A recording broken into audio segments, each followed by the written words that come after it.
오늘의 주제는 바울 서신의 개관입니다. 일반 서신서는 다음 주제로 다루고자 합니다.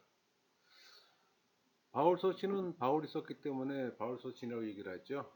그걸 먼저 바울에 대해서 알아야 되는데, 바울은 바리새파예요. 다소에서 출생했고 또 로마 시민권을 소유자입니다. 이방인 사도이며 또 토라와 이스라엘 전통에 또 헌신적이었어요. 또 그는 예수님과 관계자들을 또 위험자로 보았고, 그러나 그는 부활하신 예수님을 급진적인 방법으로 만났고 또 예수님의 공식적인 대표인 사도로 또 임명됐습니다. 그래서 우리는 그의 로마 이름인 바울로 불러요. 그는 로마 제국의 곳곳을 다니면서 사람들에게 부활하신 왕 예수님에 관해 전했고, 또 그 후에 바울을 따른 자들이 생겨나고 또 교회라고 불리게 되는 공동체가 생겨났습니다. 그래서 바울은 이런 공동체에 자주 편지를 썼어요. 또 그들의 믿음이 자라도록 그 돕고 질문에 또 답하기 위해서 편지도 썼습니다. 서신서는 그리스도를 해석하고 적용하는 편지예요. 그러니까 예수님의 교훈과 원리가 기본입니다.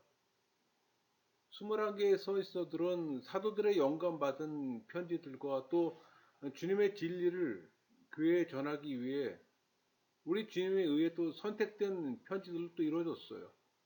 이것은 또 연대순이 아니라 기록자에 따라서 배열되어 있는 편입니다.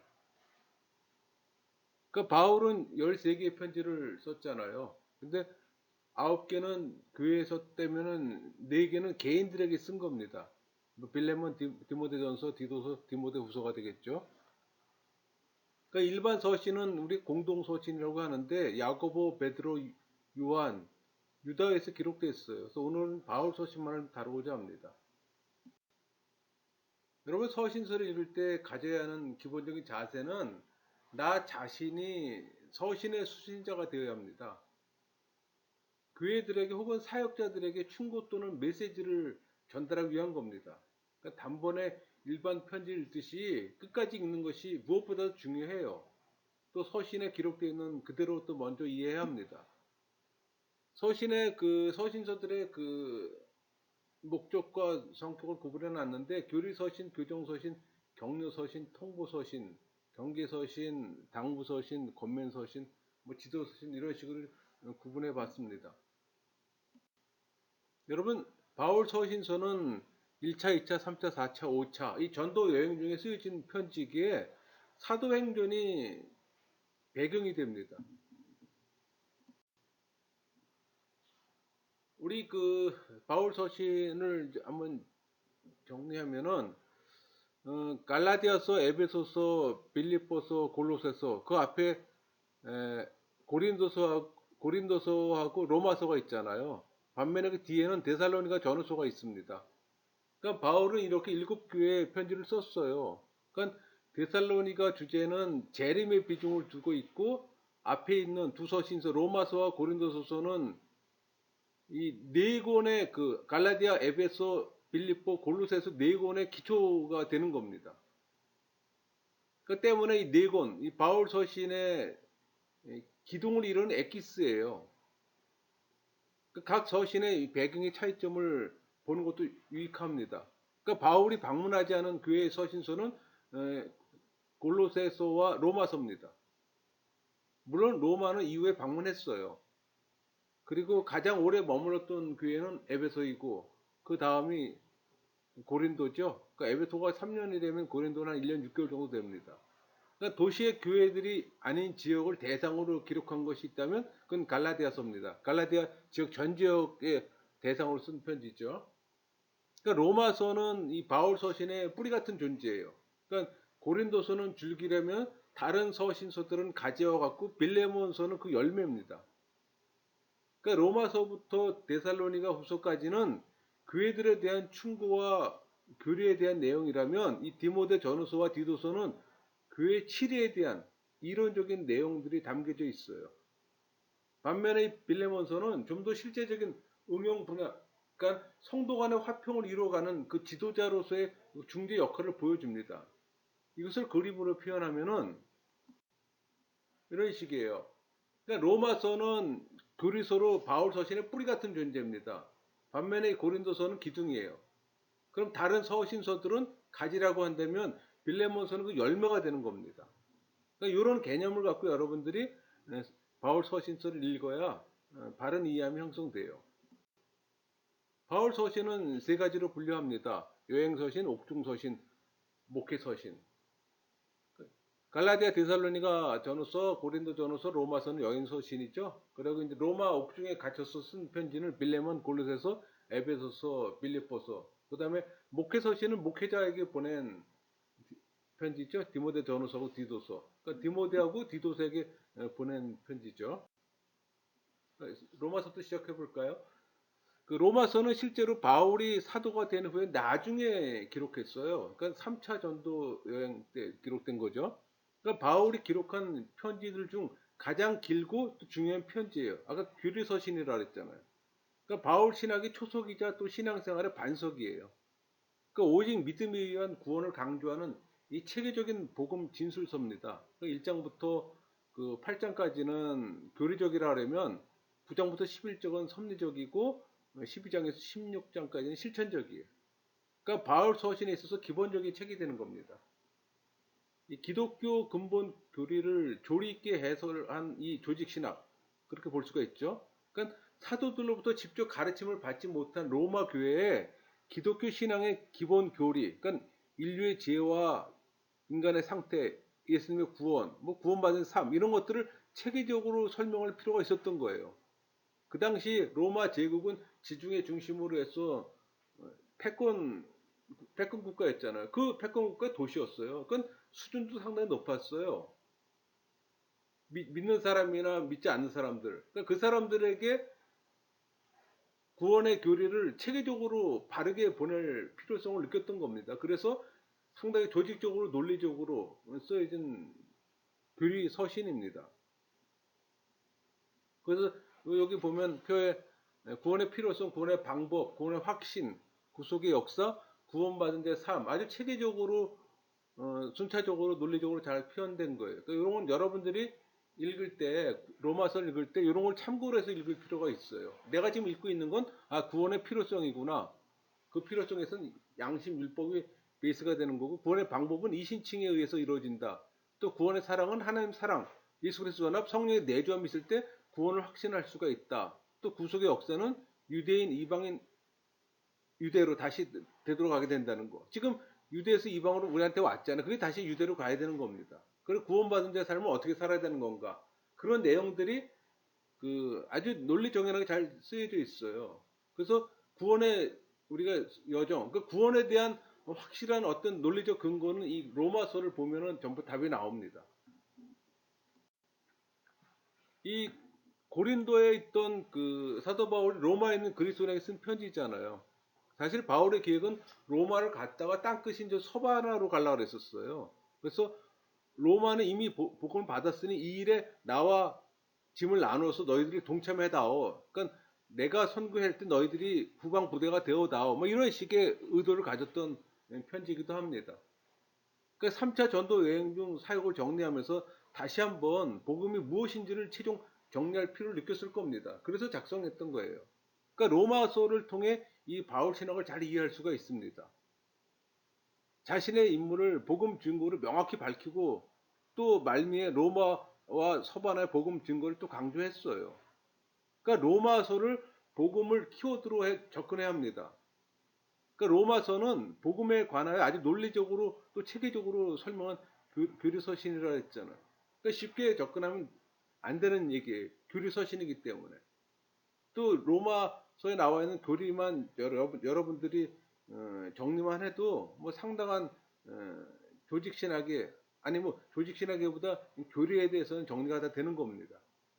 그러니까 브리스길라와 아굴라도 고린도교에서 왔다가 2차 전도 여행 때 바울과 함께 에베소로 가서 사역을 했잖아요. 그리고 애굽의 출신인 그 아볼로는 에베소 왔다가 아덴과 고린도에서 사역했고 그때 사역의 그 복음의 핵심은 또 예수님이었어요. 그 로마서의 핵심 코어는 하나님의 의입니다. 의. 의는 또 하나님 주신 선물이잖아요. 그러니까 예수의 믿음을 소유해야 구원을 얻을 수 있음을 또 가르쳐 줘요. 믿음의 열매는 평화와 안전과 그리스도와의 또 새로운 관계를 제공합니다. 그러니까 바울은 세 가지 신뢰를 들어서 그리스도 안에서의 새로운 생활과 예전의 죄의 생활 전혀 다르다는 걸 좀 알려줍니다. 핵심 코어가 있는데 부활, 뭐 종, 결혼인데 부활은 그 죄에 대해서 죽고 그리스도 안에서 하나님을 대해 그 산자로 여기죠. 그러니까 죄와는 관계가 없어지는 겁니다. 반면에 종, 그러니까 죄인은 본래 죄의 종이었으나 이제 그리스도께서 속량해서 해주셨기 때문에 이제는 죄에서 해방되고 또 오히려 이제 주인이 바뀐 거예요. 하나님의 종이 되는 겁니다. 결혼. 그러니까 아내 될 사람은 그 남편이 살아있는 한 그에게 매어 살잖아요. 그러니까 그리스도를 신랑으로 모시고 살 자유를 갖게 되는 겁니다. 여러분, 하나님의 의는 인간이 하나님과 올바른 관계가 이루어져 구원에 이르게 되는 것은 바로 예수의 믿음을 통해서입니다. 동시에 이 소유한 이 믿음, 예수의 믿음은 우리를 더 성숙하게 만들어요. 그게 기독교 핵심 진리입니다. 가장 중요한 건 예수의 믿음을 우리가 받아야 되는 거예요. 그러니까 하나님의 선물이잖아. 칭의는 예수 그리스도께 행하신 일인데 우리의 것이 아니고 예수님의 것이에요. 근데 그걸 우리 것으로 인정하는 겁니다. 그게.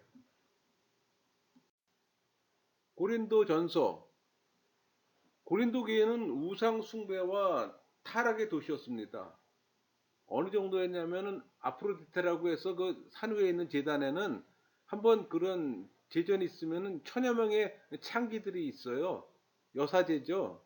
그러니까 거기서 천여 명이 집단 섹스를 하는 거예요. 그 정도로 그 항구 도시면서 또 부가 풍부했기 때문에 또 그런 우상 숭배가 널려 있었기 때문에 아주 타락의 극치를 보여주는 도시입니다. 우리 구약에선 그러니까 고모라가 아마 그 유사한 형태가 될 겁니다. 오죽하면은 이 고린도 같은 사람아 그러면 아주 그 타락과 부정한 것의 그 대표적인 관용어로 쓰일 정도였습니다. 그러니까 인간이 갖고 있는 문제를 다 갖고 있는 도시이기도 했어요.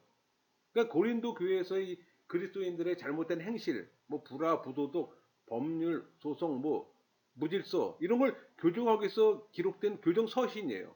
아까 로마서가 교리 서신이라면 이건 교정 서신입니다. 잘못된 걸 고쳐야 되는 거죠.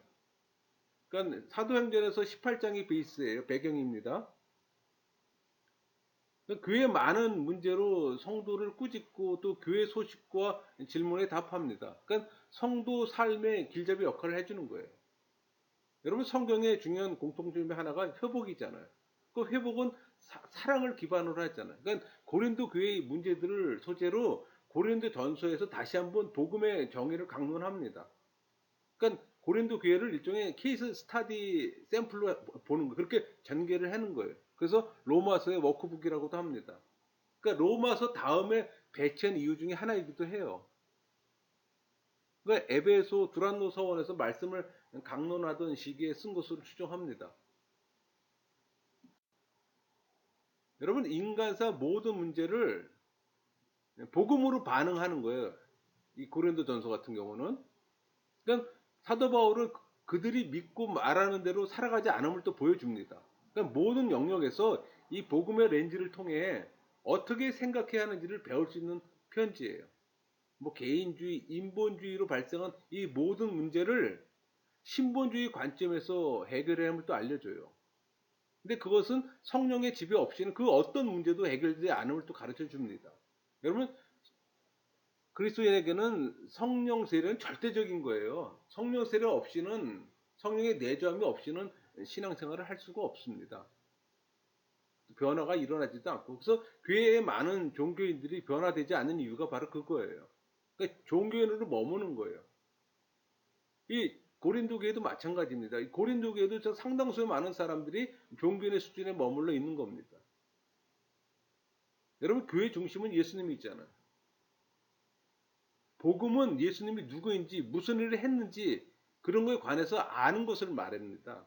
그러니까 삶의 모든 부분을 이 복음의 렌즈를 통해 바라보는 방법을 또 제시해요. 그러니까 고린도 교회도 마찬가지입니다. 이 고린도 교회도 상당수의 많은 사람들이 종교인의 수준에 머물러 있는 겁니다. 여러분 교회 중심은 예수님이 있잖아요. 복음은 예수님이 누구인지 무슨 일을 했는지 그런 거에 관해서 아는 것을 말합니다. 그러니까 삶의 모든 부분을 이 복음의 렌즈를 통해 바라보는 방법을 또 제시해요. 고린도후서 고린도후서 그 기록 목적은 사도 바울이 사도임을 지금 해명하는 겁니다. 자기가 고린도 교회를 세운 이상 교회 관리 책임이 있다고 생각한 거예요. 그러니까 바울의 사도권을 부인하는 사람들이 있었음에 대해서 말할 권리가 있다는 것을 알려주기 위해서 쓴 편지입니다. 이 고린도 후서는 그 1장부터 7장까지는 참된 복음의 사역의 내용이라면 8장, 9장은 청직의 직분, 10장에서 13장까지는 바울의 사도적 권위를 이야기하는 내용이에요. 그러니까 고린도 교인들에 대한 신뢰 회복을 알리고 격려하기 위한 겁니다. 그러니까 디도를 만나지 못한 채 마게냐로 출발할 때 그 근심이 많았으나 마게도냐로 찾아온 디도를 통해 교인들의 회개를 듣고 기쁨이 충만해서 쓴 편지예요. 사실 고린도 전서 후서 말고도 두 개의 편지가 더 있습니다. 근데 그게 우리 정경 안에 들어오지 못할 뿐이에요. 사도 바울은 눈물로 쓴 편지를 발송했습니다. 이게 전후서 사이에 있는 세 번째 편지입니다.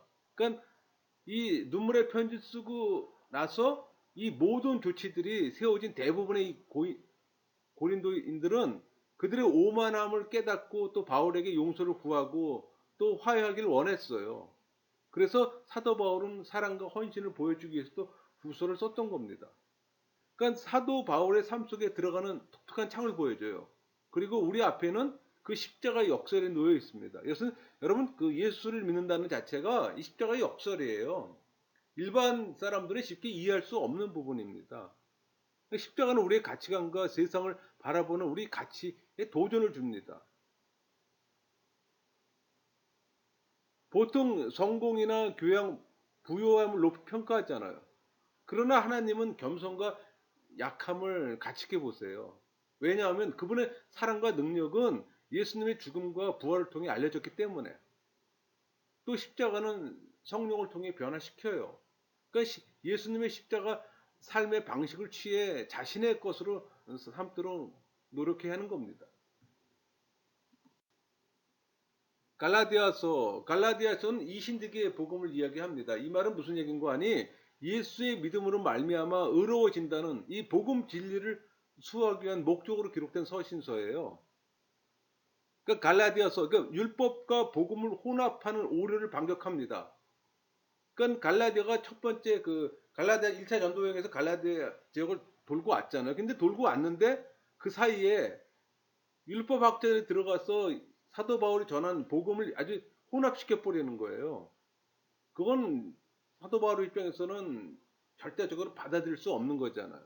그래서 믿음에 의한 칭이라는 이 주제는 어떻게 보면 로마서의 강조점과 같습니다. 그러니까 유대인들이 율법과 할례를 요구하게 되었을 때 사도 바울이 구원을 얻는 데는 예수의 믿음 외에는 아무것도 필요 없다는 얘기예요. 오직 예수의 믿음만이 필요하다는 겁니다. 구원을 받기 위해서는. 근데 율법학자들은 거기다가 플러스를 율법과 할례를 플러스 시키는 거예요.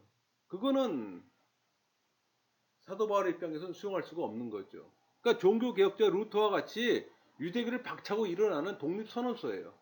그리스도인의 자유에 대한 책이기도 하고. 그러니까 사도 바울의 사도권을 부정하고 또 율법을 통한 이 구원을 주장하는 이 유대교 교사들의 그 그릇된 주장을 막기 위해서 기록한 편지입니다. 그러니까 유대주의적 복음과 십자가 복음을 대비하는 거예요.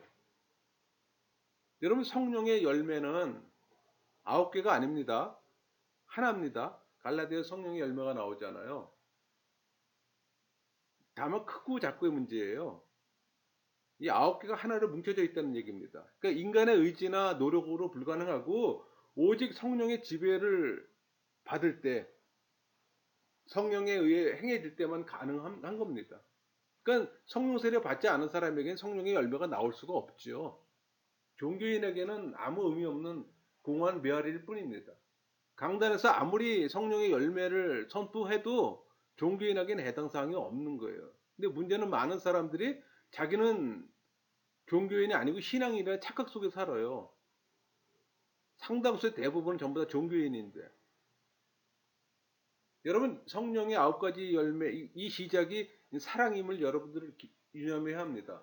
또 복음 증거를 위해서도 이 열매가 절대적으로 필요하고, 갈라디아서는 크게 율법과 믿음으로 구분합니다. 그 앞부분에서 율법, 뒷부분에서는 믿음으로 대비 설명이에요. 그러니까 한 절에서 쉬운 예를 들어서 2장 16절을 보면 율법의 행위로 의롭다 할 수 없다. 그리고 막바로 후반절에 오직 예수 그리스도를 믿음으로 의롭게 된다. 이런 식으로 전후를 대비하면서 율법과 믿음을 설명을 하는 겁니다.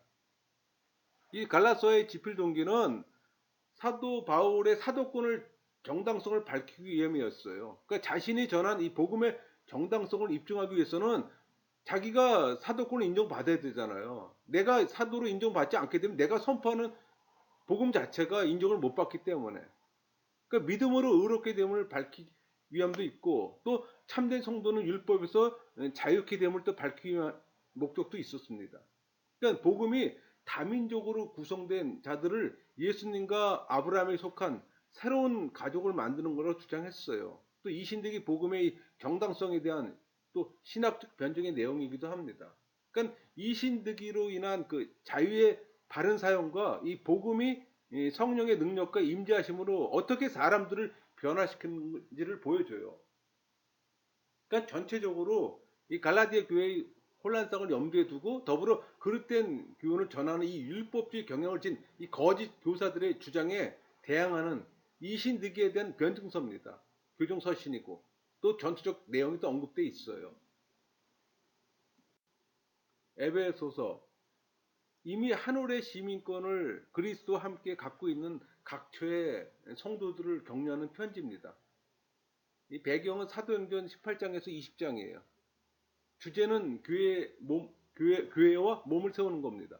그러니까 그리스도 안에서 새 사람으로 지어져 가는 것이 교회요 성도잖아요. 그래서 이 에베소서는 에베소를 포함한 그 인근 소아시아 지역의 교회들을 대상으로 한 회람용 서신이에요. 한 교회만을 위해서 쓴 편지는 아니에요. 그러니까 하나의 구속 공동체로서의 이 교회에 대한 설명과 교회 연합과 일치의 그 당위성, 그러니까 교회 구성원인 이 성도의 새 삶을 위한 실천적 권면이에요. 그러니까 교회 초석은 예수 그리스도잖아요. 토대는 선지자들과 사도들입니다. 그러니까 그리스도 예수 안에서 뭐 평강, 은혜, 사랑, 믿음 이런 인치심을 통해 주변의 상황이나 일의 결과에서가 아니라 그리스도 안에서 평강을 얻는 것이 핵심이에요. 여러분 교회 생활하면서 하나님 주신 평강을 누리지 못한다? 그 역시 마찬가지 성령의 내조함이 없기 때문에 그 평강을 누리지 못하는 거예요. 그러다 보니까는 세속의 것으로 그걸 얻으려고 했잖아요.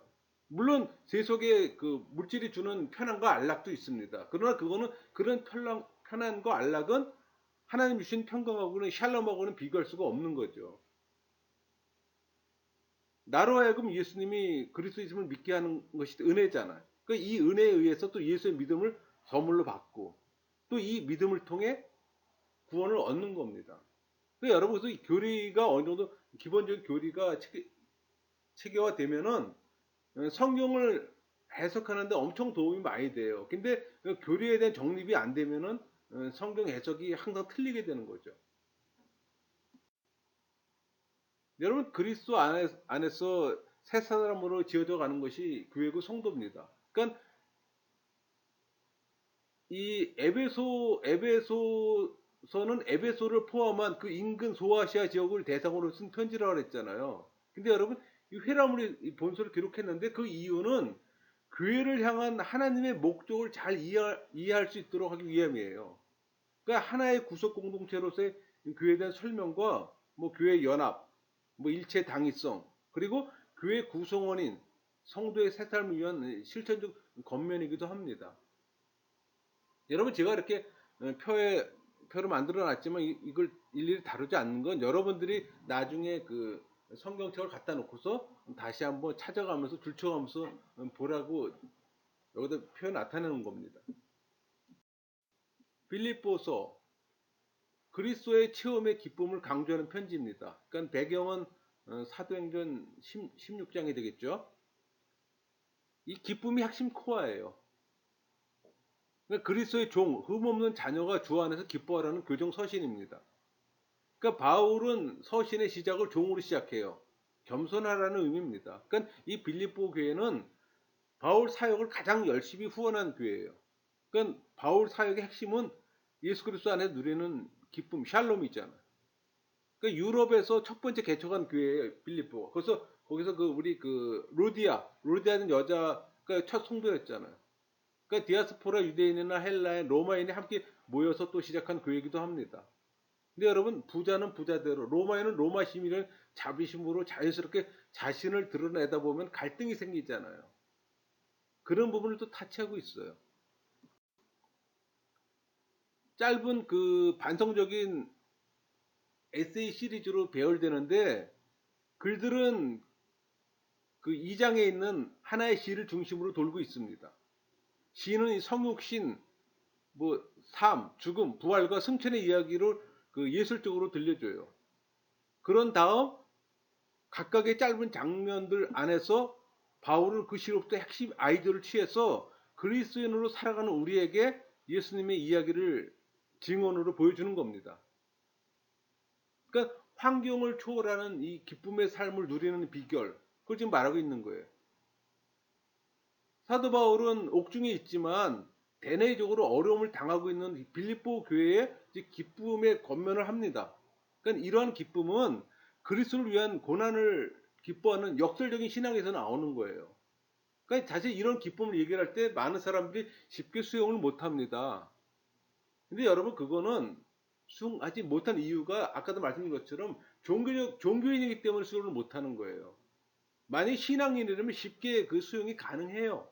내가 고난을 당하고 내가 많은 어려움이 있어도 내 마음의 평강이 있는 거는 성령이 내 안에 내주하기 때문에, 나를 만져주시고 타치하기 때문에 그게 가능한 거예요. 그러나 종교인에게는 그게 없잖아요.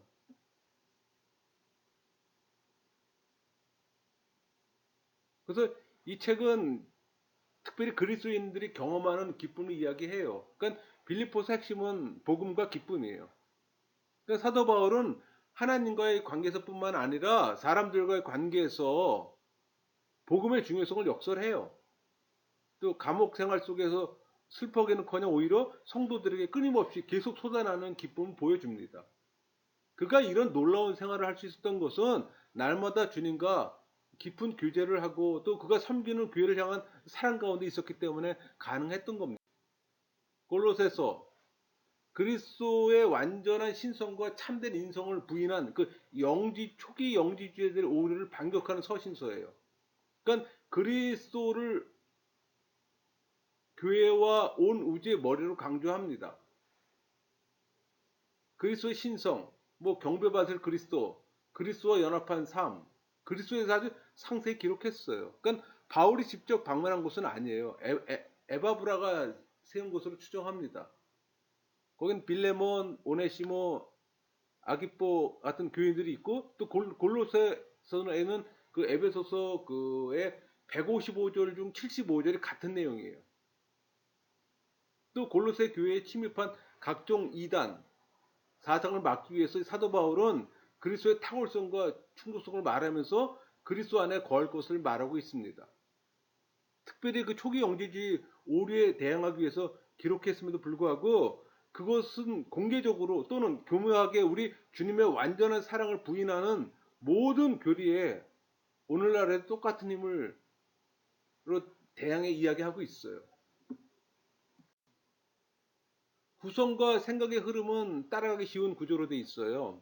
그러니까 바울이 제시하는 이 그리스도의 참모습은 모든 정사와 권세에 뛰어난 그리스도의 우월성을 제시합니다. 그러고 나서 그리스도에 의해 마련된 구속의 완전성을 또 제시하고, 이 메시지를 전함에 있어서 그가 당하고 있는 고난을 또 제시해요. 또 거짓 교사들의 철학과 이 헛된 속임수에 넘어가지 말 것을 또 경고하고, 또 의식적 규례에 복종하지 말며 또 천사 숭배에 빠지지 말 것을 또 경고합니다. 그러니까 생명과 하늘에 속한 이 원리에 대해서 살아있다는 사실을 또 인식하고 개인적 생활에 이 죽음과 부활을 적용할 것을 권고해요. 그래서 여러분, 제가 앞전에 만들었던 십자가 이런 얘기를 많이, 그런 게 중요한 게 뭐냐면 예수 그리스도의 죽음과 부활을 단순한 역사적 사건으로 보는 것이 아니라 내 삶 가운데 적용시킬 때 우리가 온전한 신앙인의 삶을 살 수가 있는 거예요. 골로새서의 결론이자 우리 성도의 삶의 방향이 되는 이 3장 17절, 무엇을 하든지 말에나 입에나 다 주 예수의 이름으로 하고 그를 힘입어 하나님 아버지께 감사하라. 한마디로 정리하는 거예요. 데살로니가 전서. 이 데살로니가 전서는 그리스도인의 그 삶에 대한 충고고 또 주님의 재림을 강조하는 내용이잖아요. 배경은 사도행전 17장입니다. 그러니까 주님 재림에 초점을 맞추고 예수님의 재림을 고대하는 편지예요. 그리스도의 날은 그리스도께서 당신의 백성을 데리러 오는 기쁜 날이잖아요. 그 반면에 주의 날은 또 죄인을 심판하는 또 심판의 날이기도 하고. 그러니까 고린도에 가서 브리스길라와 아굴라 집에서 교회를 시작한 지 얼마 되지 않아서 실라와 디모데가 고린도에 와서 그 데살로니가 교회 사정을 보고하잖아요. 근데 박해에도 불구하고 잘 견디고 있다는 그 소식을 듣고 바울은 데살로니가 교회에 칭찬으로 편지를 썼습니다. 그러니까 이 부활의 순서는 또 죽은 자들이 먼저 일어나고 그 외에 살아있는 성도들도 함께 구름 속으로 끌어올려 공중에서 주를 영접하며 영원히 함께 있을 거란 그런 내용이에요. 이, 이 서신에는 세 편의 기도로 둘러져 있습니다. 감사 기도로 시작한 다음에 다음 기도는 연결 기도예요. 마지막 기도는 결론입니다. 그러니까 재림 전의 승리를 각 장마다 또 언급한 편지로서는 유일해요. 그러니까 예수님을 따르는 것은 이 반체제적 삶의 방식 혹은 뭐 삶의 거룩한 방식을 가져다 줘요. 또 이는 때때로 이웃과 의욕과 갈등을 야기도 합니다. 제자들은 언제나 사랑과 관대함으로 적대감들에 대해 반응해야 하고 또 이러한 삶의 방식은 다가오는 예수님 나라에 대한 소망으로 힘을 얻을 수가 있어요. 그러니까 여러분의 의지 갖고 하긴 그게 어려워요. 그러니까 성령의 지배를 받을 때 그게 가능한 얘기입니다. 이런 삶은 주님의 부활, 거룩, 사랑, 뭐 미래에 대한 소망에서 시작하는 겁니다. 그래서 예수님의 죽음과 부활을 역사적 사실로만 인정하는 것이 아니라 우리 삶 안으로 갖고 올 때 그 소망을 갖게 되는 거고 사랑을 얻을 수가 있는 거예요. 그 능력을 우리가 받을 수가 있는 겁니다. 그러니까 그리스도의 날, 신적인 축복의 날 있잖아요. 거기 초점 맞추라는 얘기예요. 거룩한 삶, 뭐 올바른 사랑, 상호 위로하는 삶, 재림의 확신에 맞춰진 그 삶을 살아야 한다고 권면하는 내용입니다. 데살로니가 후서 전서를 쓰고 나서 소식을 듣는데 상황이 더 악화되었다는 소식을 받습니다. 그러니까 박해가 심해지고 또 성도들은 재림에 대해 혼란스럽고 두려워진 거예요. 그래서 후서를 썼어요. 주의 재림과 일상생활에서 이 재림의 의미를 좀 더 명확하게 밝힙니다. 그러니까 종말론적 이단이 심각하면서 게으름이 난무하자 이 재림을 기다리면서 일하라고 권면해요.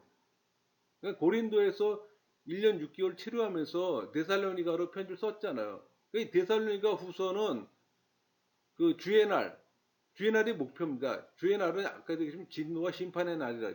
그러니까 질서 있고 자기 일에 충실한 생활을 하라는 겁니다. 그러니까 재림에 대한 믿음과 마지막 심판에 대한 또 소망을 줘요. 이 뭐 종말의 시간 연대를 추측하라는 의도로 한 것은 아니고 소망을 가져다 주고 뭐 폭력적 반대에 직면하여 파괴받는 이 그리스도인들에게 신실함과 또 예수님에 대한 이 소망의 영감을 주기도 합니다. 이 데살로니가 후서는 각 장마다 짧은 마무리 기도가 배치가 돼요. 그러니까 뭐 1장에는 계속된 박해 가운데 소망을 불어넣는다면 또 끝에 마무리 기도하고 또 주님의 날이 도래하는 것에 대한 확신을 명확히 보여준다면 또 마무리 기도하고 또 3장은 게으름에 대한 도전으로 일하기를 거절하는 게으른 자들의 구체적 경고를 하고 나서 또 기도로 마무리합니다. 그러니까 잘못된 종말론은 앞으로도 끊임없이 나타날 것이라고 얘기해요. 또 거짓과 오류로부터 성도들의 신앙과 삶을 교정해주는 역할도 하고 또 진정한 재림 신앙은 믿음을 지키며 일상의 삶에서 최선을 다하는 것이라고 또 기존은 교훈을 주기도 합니다. 디모데전서 목회 서신서 셋 중에 첫 번째 거죠. 뭐 건전한 교리, 뭐 질서 있는 교회 7위. 그러니까 오는 세대의 교회 지도 원리를 강조합니다. 그러니까 지도자의 교범으로 솔선수범을 권면하고 가르쳐요. 또 거짓 교사에 대한 경계와 또 사역자를 세우고 교회의 치리를 다룹니다. 그러니까 서론과 결론은 디모데가 잘못된 신학의 그 상대할 지상을 표현했다면, 중심부는 교회에서 디모데가 직면한 문제에 대한 그 실제적인 가르침들이에요. 그러니까 마지막으로 이 모든 부분들은 세 개의 연속된 시들로 같이 그 연결되고 결론 짓고, 또 각자의 시는 부활하신 예수님을 온 세상에 또 왕으로 높입니다.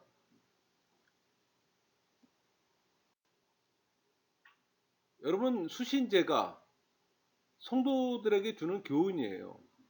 그러니까 예수 공동체가 믿는 것은 공동체가 어떻게 행동하는지에 따라 만들어지는 겁니다. 그러니까 교회가 대중 앞에 어떻게 인식되느냐가 굉장히 중요해요. 이 시대에 여러분, 교회가 세속에 어떤 모습으로 드러나 있습니까? 부정적이면은 교회는 또 욕을 먹게 돼 있어요. 그 얘기는 결국 선한 영향력을 끼치지 못한다는 얘기입니다. 여러분, 기독인은 성실하고 업무에도 탁월하고 가난한 사람과 또 연약한 사람들을 섬기고 또 부활하신 왕에게 헌신을 다하는 사람들로 알려져야 하는 겁니다. 그러려면 분명히 불신자고 차별화가 돼야 되잖아요. 근데 저 사람이 교회 다니는지 안 다니는지 차이가 없다? 그럼 신앙 점검해야죠. 디모데 후서 구조는 단순합니다. 두 개 큰 부분에서 디모데에게 도전을 줍니다. 이 디모데 후서는 예수 그리스도의 참된 종의 모습을 묘사하고 이미 시작된 이 배도에 대해서 경고해요. 그러니까 모든 오류에 대한 치료제로서 하나님의 말씀을 강조합니다. 그래서 영적 전투 교범이라고 얘기해요. 바울이 기록한 마지막 서신입니다. 우리 4장 6절 7절에서 그 표현이 나오잖아요. 나의 떠날 시간이 가까웠도다. 그러니까 죽음을 예감하는 겁니다. 그러니까 젊은 목회자 디모데에게 주는 교훈이에요. 교회 치리와 교육의 기본은 성경임을 강조합니다. 그래서 여러분, 성경 연구를 해야 되는 거고 성경 공부를 해야 되는 거고, 그게 일상의 삶이 되어야 되는 거. 어쩌다 한번 하는 그게 아니에요, 여러분. 교회 치리나 교육의 기본은 성경임을 지금 디모데 후서가 얘기하고 있잖아요. 우리 3장 16절 17절 너무나 잘 알고 있는 얘기잖아요. 모든 성경은 하나님의 감동으로 된 것으로 교훈과 책망과 바르게 함과 의로 교육하기에 유익하니 이는 하나님의 사람으로 온전하게 하며 모든 선한 일을 행할 능력을 갖추게 하려 함이라. 디모데 후서의 핵심입니다. 또 바울 생의 결론이에요. 그래서 그렇게 많이 인용되는 겁니다. 이 말씀을 통해 하나님의 감동을 공유할 수 있고, 또 성도들을 교훈하고 또 책망하고 바르게 하기 위해서는 세상의 윤리나 도덕이 아니고, 그리고 개인의 경험이나 지식이 아니고 오직 말씀으로만 해야 한다는 겁니다. 말씀이 살아 역사할 때 진정한 변화가 일어나기 때문에. 사도 바울의 삶은 삶과 사명은 끊임없는 도전과 고난과 투쟁으로 이어지잖아요. 그러니까 예수님을 따르는 건 위험과 긴장을 수반해요. 이는 긴장과 불편을 여러분의 삶에 끼고 사는 것을 의미합니다. 여러분, 긴장된 삶, 불편한 삶 살고 싶지 않잖아요. 젊은 목회자 디모데에게 주는 교훈은 교회 치리와 교육의 기본임을, 또 기본은 그 성경임을 강조합니다. 그러니까 사도 바울이 기록한 마지막 서신이에요. 그러니까 제단 위에 올려진 제물에 부는 일종의 제주 같은 의미도 있습니다. 거의 모든 사람들이 감옥에 있는 자신을 버렸다는 걸 언급하면서 편지를 마쳐요. 그의 유일한 위로는 만약 그가 죽을지라도 그와 함께 하시며 그를 구원하시는 분, 오직 예수님의 개인적 임재뿐이라고. 디도서, 그레데 섬에 있는 젊은 사역자에게 보낸 편지죠. 또다시 그는 건전한 교리와 경건한 삶을 또 강조합니다. 행동의 교범은 수신제가예요. 또 귀한 직분과 장로와 감독에 대한 조건을 또 설명합니다. 그러니까 바울 서신에 나타나 있는 교회의 직분은 감독과 장로와 집사예요. 공통점은 자녀를 잘 다스려 순종하며 방탕하지 않게 하고, 또 한 아내의 남편이어야 한다는 겁니다. 그러니까 바울의 선교 전략, 그러니까 교회가 그들의 그 공동체를 변화시키는 촉매자가 될 겁니다. 그러니까 문화적 전쟁을 벌이거나 이 크레타 방식이 동화되어 버리면 변화는 일어나지 않는다는 겁니다. 그보다 사도 바울은 그리스도인들이 지혜롭게 이 크레타 문화에 참여하기를 요구해요. 그들은 악한 것은 부인하고 선한 것은 받아들여야 합니다. 만약 그들이 평화롭게 살며 예수님과 공의를 위해 헌신하기를 배운다면 그리스도에는 바울의 말 그대로 우리 구주 하나님에 대한 이 메시지의 장점을 보여줄 겁니다. 단순한 구조로 언급되어 있어요. 아주 간단히 소개합니다. 그러니까 디도에게 교회 안에 행할 그의 임무에 대한 가르침을 알려줘요. 그리고 나서 바울은 크레타 섬 공동체에서 복음에 의해 새로 세워지는 새로운 종류의 가정과 사람들에 대한 지침을 또 제공하기도 해요. 빌레몬서. 빌레몬서는 그 골로새 한 부유한 그리스도인 빌레몬 집에서 도망친 그 노예를 위한 바울의 중보와 또 우리를 위한 그리스도의 중보를 또 예시합니다. 그러니까 형제를 묶는 거예요. 용서의 교범, 뭐 대속과 용서의 원리가 이 바울 서신의 결론이기도 합니다. 이웃사랑, 뭐 칭찬하고 설명하고 설득하고 확정짓는 이 실제적인 응용 분야를 내포하고 있어요. 그러니까 사도 바울은 편지를 쓰면서 매우 다루기 어려운 상황에 놓여 있음을 지금 알고 있어요. 그는 빌레몬에게 오네시모를 단지 용서해주고 그를 돌아오게 하도록 할 뿐만 아니라 더 이상 노예로서가 아닌 예수님 안에서 형제로 그를 포용하라고 요청합니다. 당시로서는 굉장히 어려운 얘기예요, 여러분. 노예하고 동급이다? 노예 주인은 노예 생사 창탈권을 갖고 있잖아요. 근데 그와 같은 형제가 되라. 이건 굉장히 받아들이기 어려운 상황입니다. 일반적인 세속의 개념으로는 받아들이기 어려워요. 그러나 그리스도 안에 하나님의 은혜 안에서는 그게 또 가능하다는 얘기입니다. 여러분 빌레몬서는 성경적으로만 중요한 게 아니라 우리 일상의 삶에서 굉장히 실제적인 응용 분야를 담고 있어요. 무슨 얘기인 거 아니? 사도 바울이 어떻게 성도 간의 화평을 이루는가를 지도자로서 중재 역할을 보여줍니다. 그리고 이 과정을 통해 교회 지도자들이 어떻게 성도들이 화목을 이루어 나가는지 그 단계와 그 예를 보여줌으로 교회에서 성도들을 대할 때 응용할 수 있도록 정보를 제공해줘요. 그러니까 빌레몬서에는 구원받은 성도는 구원의 거룩한 빚을 사랑으로 갚아야 한다는 원리가 흐르고 있잖아요. 누군가 사람을 만날 때 먼저 칭찬을 합니다. 그렇게 하면서 아이스 브레이킹 하는 거예요. 그리고 설명하고 설득하고 그 다음에 확정하는 이 굉장히 중요한 방법이에요, 여러분. 이거는 누군가의 나와 전혀 다른 사람에게 나의 생각을 전할 때 아주 굉장히 좋은 방법인 것 같아요. 그래서 이 빌레몬서는 바울 서신의 열매라고 얘기를 합니다. 여러분 바울이 사역하던 그 당시 그 시대적 배경에 대한 이해가 좀 필요합니다. 당시 그 바리새인들이 주축이 된 그 유대 사상인 유다이즘은 그 성경을 두 방향으로 해석했어요. 법적으로 해석하는 할라카 방식과 서술식으로 풀어가는 아가다식 방식이 있었습니다. 그러니까 유대 랍비들은 성경을 할라카식으로 해석한 다음에 아가다식으로 풀고 유대교의 그 최고 경전인 그 탈무드를 완성했던 겁니다. 사도 바울도 처음에는 그렇게 생각을 했어요. 그러니까 예수님에 대한 신앙이 그들의 법인 유전, 그 미시나 맞지 않았기 때문에 그것을 부인하고 핍박했어요. 그러나 예수님을 만나고 나서 자기 믿었던 방식이 잘못됨을 깨달아요.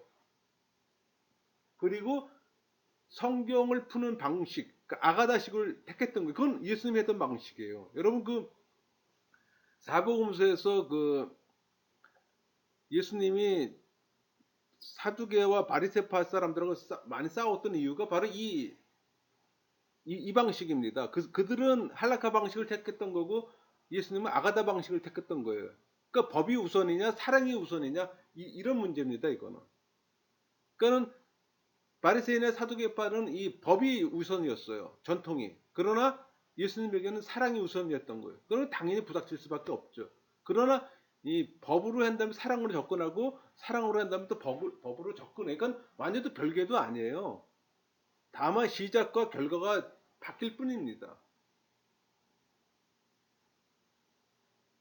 그러니까 바리새인들은 법적으로 풀었기에 그들의 중심에는 항상 행위를 통한 정의가 있었어요. 반면에 예수님은 성경을 사랑을 근거로 한 관계 중심으로 풀어나갔던 겁니다.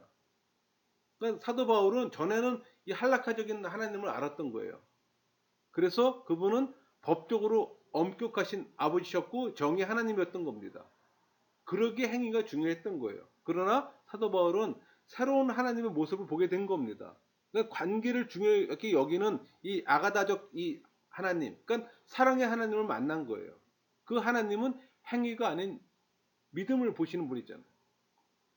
그러니까 사도 바울의 이러한 패러다임의 전환은 그의 편지들에 잘 나타납니다.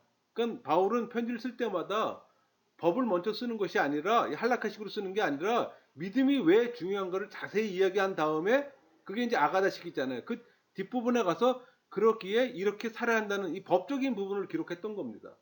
그러니까 탈무드가 법을 먼저 기록한 뒤 그것을 설명하는 쪽으로 간 것과는 반대가 되는 거예요. 그런 이해함이 좀 필요합니다. 우리가 성경을 보는 것도 마찬가지예요.